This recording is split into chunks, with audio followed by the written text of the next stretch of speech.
Très heureux de vous retrouver dans ce nouveau numéro du magazine Salissa Congo, conçu par l'ONG Vision Salissa Congo, que vous avez l'habitude de suivre tout le samedi à partir des 13h30 sur canal numérique télévision, mais aussi sur www.congoyassika.net. Mesdames et messieurs, bienvenue au menu de ce numéro du magazine Salissa Congo, l'importance des vieillards dans notre société. C'est pour cette raison d'ailleurs que l'ONG Vision Salissa Congo a été déposé un don au Home des vieillards de Kintambo.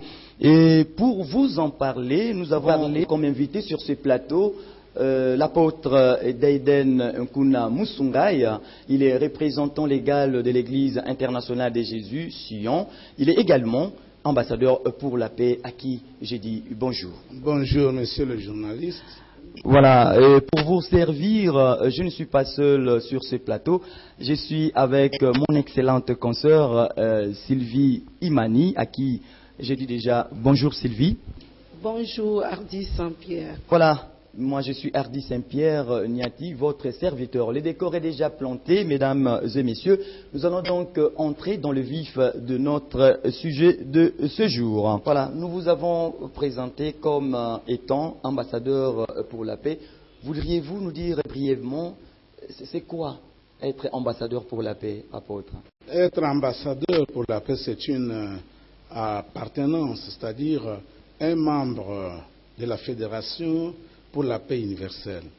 Cette fédération internationale est l'une des branches des Nations Unies, mais elle est une branche de type ABEL, c'est-à-dire nous avons notre devise dans cet assemblement des ambassadeurs pour la paix, servir pour les autres, c'est-à-dire donner ce que vous avez, votre amour, votre savoir-faire aux autres.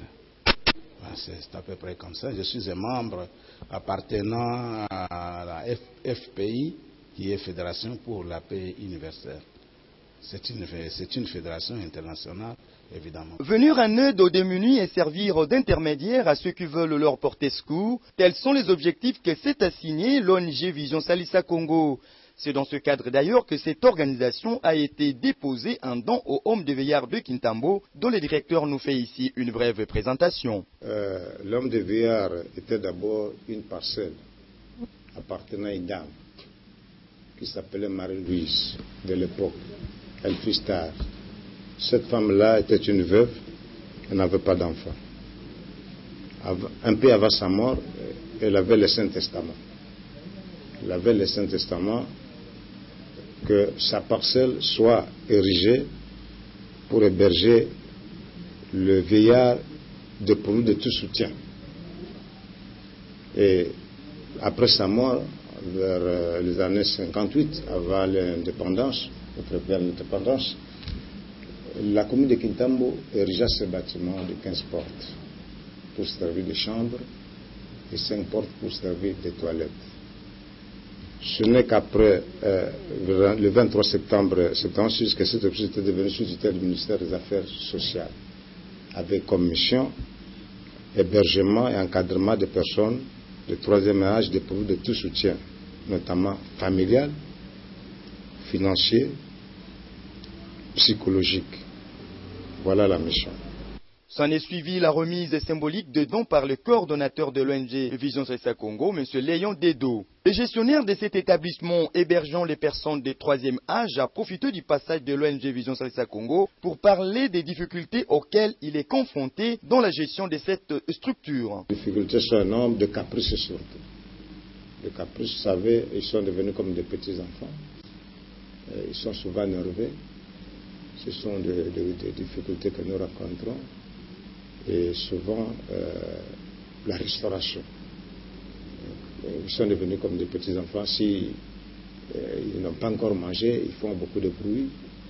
Alors voilà les sont les difficultés que nous rencontrons. Et nous lançons toujours un appel pathétique aux hommes de bonne volonté. L'équipe des bénévoles de l'ONG Vision Salisa Congo, qui a effectué le déplacement du homme de veillard de Kintambo, n'a pas manqué d'échanger avec ce pensionnaire.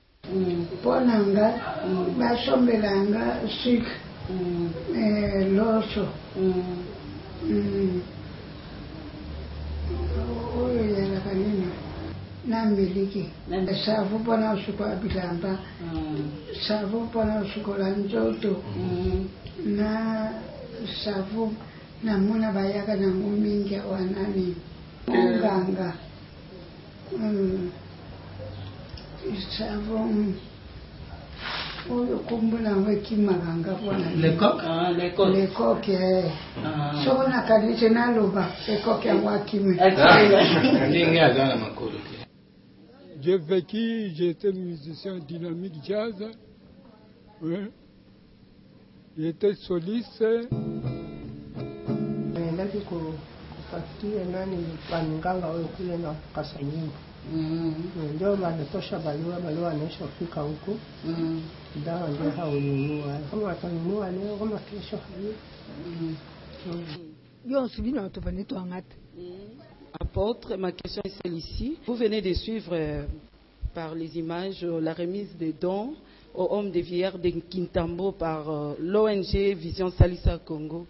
Qu'est-ce que cela vous inspire? Oui, madame le journaliste, à ma qualité d'un serviteur de Dieu, je suis très ému, je suis très content de voir l'action que votre ONG vient de déposer aux hommes de vieillards à Kintambo. Cela, c'est déjà ce que la Bible nous enseigne de l'amour du prochain. L'amour du prochain, c'est satisfaire l'intérêt des autres. Aller visiter les malades, les prisonniers, ça s'encadre dans l'amour du prochain. C'est ça ce que le Seigneur a donné comme un enseignement sur le bon samaritain qui a eu pitié d'un homme passant qui était tabassé par les bandits. Alors vous avez eu pitié des personnes vraiment déjà vieilles qui ne sont pas capables de se prendre en charge. Ça, c'est une action la plus louable de toutes les actions que nous pouvons mener dans ce pays et aussi sur la terre. L'assistance aux nécessiteuses et aux nécessiteux. Apôtre, ce n'est pas un secret aujourd'hui. Quand une personne atteint le 3e âge, généralement, elle est taxée de sorcière, cette personne-là. Vous, qu'en dites-vous? Monsieur le journaliste, c'est très triste quand les gens pensent de leur manière. Devenir vieux, ce n'est pas un symbole de la sorcellerie. La vieillesse ne se ramasse pas. La vieillesse est un don de Dieu. Même dans le royaume des cieux, à la ceinture de l'Éternel, sa ceinture de sécurité.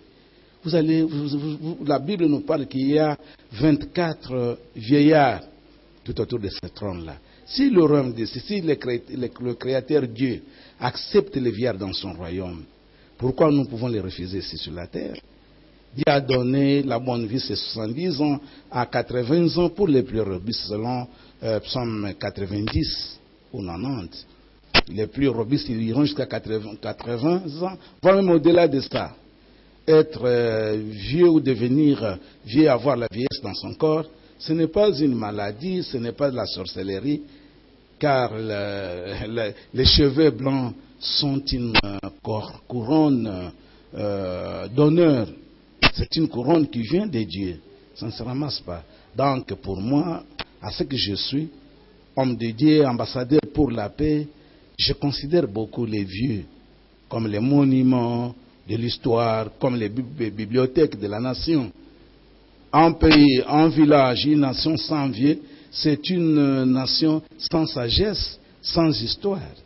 Je pense peut-être, c'est ça. Pourriez-vous nous dire, ces gens sont vraiment utiles pour la société?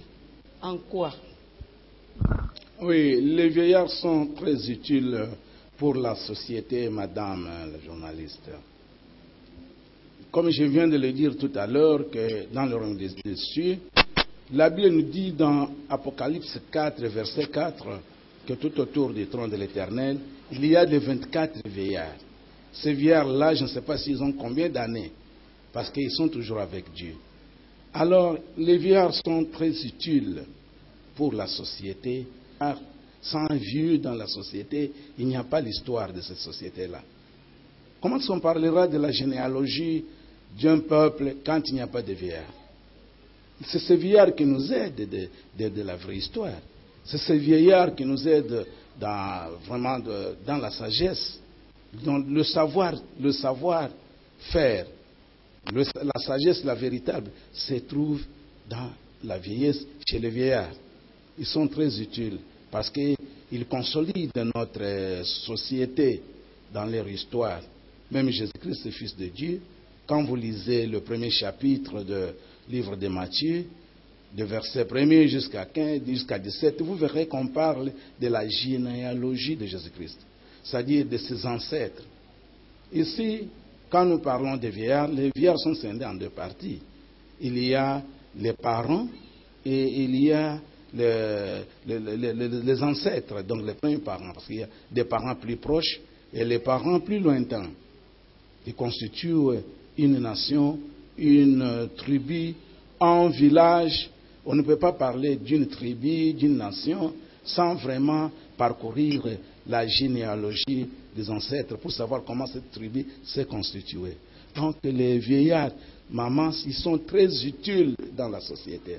Tout simplement, nous, les hommes actuels, nous ne voulons pas profiter de la sagesse de ces gens-là, de ces hommes-là et de ces femmes-là qui sont déjà vieilles et vieilles.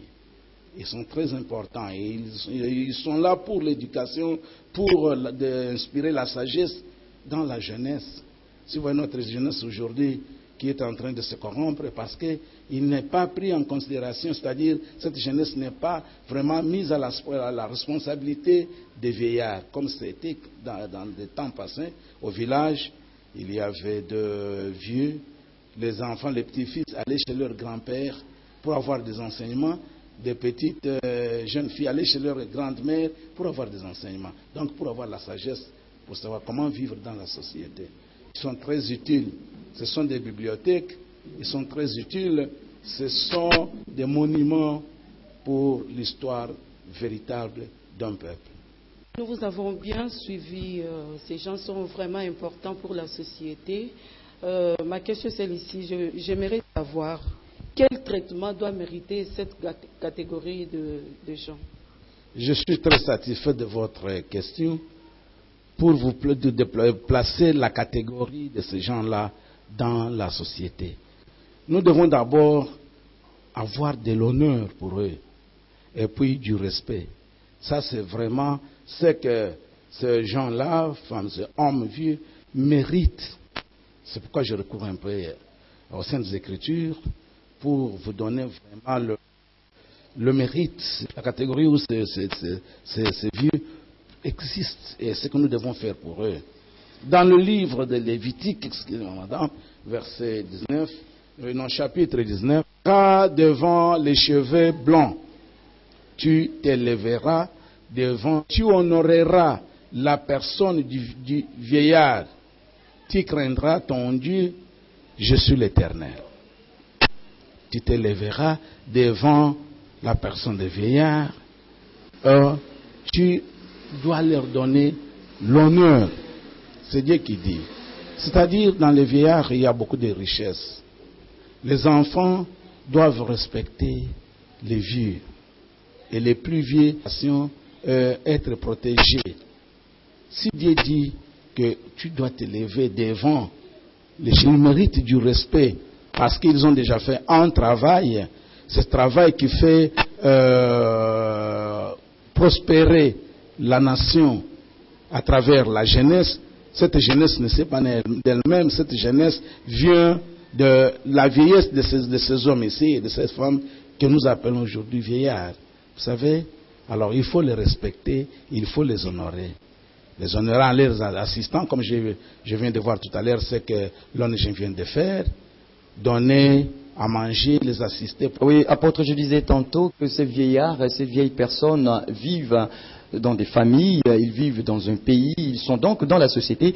Et ma question est celle de savoir quel est l'apport de l'État, l'apport de la famille vis-à-vis de ces vieilles personnes. Effectivement, l'apport de l'État, l'apport de la famille vis-à-vis de cette catégorie de gens fatigués, c'est d'abord l'assistance matérielle et morale. C'est-à-dire, pour l'État, tout un État qui prend en charge son peuple doit d'abord penser aux vieillards, c'est-à-dire avoir quelques hommes pour les vieillards, l'endroit où les vieillards peuvent rester et que les gens puissent aient le temps d'aller les rendre visite, de donner ce qu'on a. Et pour la famille, toutes les familles sont les plus impliquées dans la situation de vieillard, car chaque famille a ses vieux. Et la famille doit prendre en considération et prendre la charge de leurs vieux qui sont déjà fatigués. La Bible, dans le livre de premier épître de Paul chez Timothée, chapitre 5, au verset 2 à 3, 2 à 4, on nous parle de la considération des veuves, qu'il faut respecter les veuves, il faut les prendre en charge. Quand je vois veuves, plusieurs veuves sont déjà devenues vieilles, c'est-à-dire ils sont dans la même condition de mériter leur prise en charge.